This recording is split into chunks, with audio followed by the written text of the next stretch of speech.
ada agenda yang menumpangi atau FOMO. Jadi perlu kita lihat di periode sebelumnya. Sebenarnya eranya Bapak Prabowo ini bebannya cukup berat. Ya ibarat gini deh, ada 5 bersaudara, ditinggal meninggal bapaknya. Otomatis saudara yang paling tua ini akan menggantikan menjadi tulang punggung. Karena bapaknya ini hutangnya banyak, otomatis kakaknya ini punya kebijakan. Kebijakannya adalah yang melunasi hutang dulu. Kita sabar makan tempe. Cuman yang adiknya ini nggak terima loh. Zaman bapak itu kemarin enak, sekarang kok makan tempe. Akhirnya sama tetangga sebelah dibisikin, kalau rusuh aja lah rusuh. Nah, ini adalah sama di periode sebelumnya, karena memang era ini agak susah, di mana kita merasakan ekonomi yang sulit, perputaran uang yang kurang bisa berjalan, kemudian daya beli masyarakat juga menurun, dan ditambah tiba-tiba ada isu gaji DPR yang naik, kemudian joget-joget. Padahal ini fenomenanya beda tempat, peristiwanya ini beda tempat. Kalau bicara soal DPR enak gajinya naik, ini enakan di zamannya Jokowi, besar sekali gitu.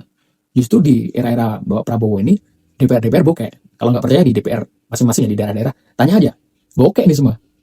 Karena beberapa pemangkasan anggaran. Sebenarnya kalau mau rusuh ya pada waktu zaman Jokowi. Tapi yang kita lihat di zaman Jokowi, mungkin cuma 2 kali kerusuhan yang lumayan cukup besar ya. Salah satunya Omnibus Law. Nah di zamannya Bapak Prabowo ini beruntutan terus. Meledaknya pas isu ini. Gitu. Nah, cuman dengan kejadian ini, banyak hikmah yang bisa kita petik gitu. Hikmahnya juga luar biasa. Bagaimana kita sadar, kita juga bisa mengawal gitu.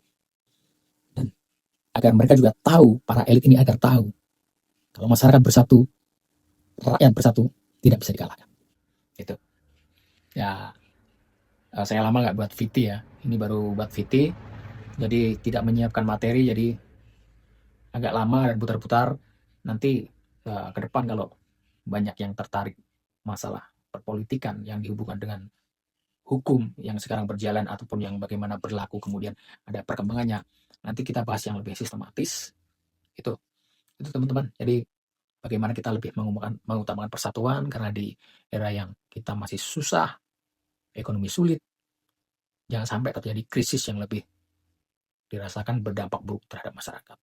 Kita harus jeli, kita harus bisa menahan emosi, semua dibebankan terhadap kita sendiri sebagai rakyat Indonesia.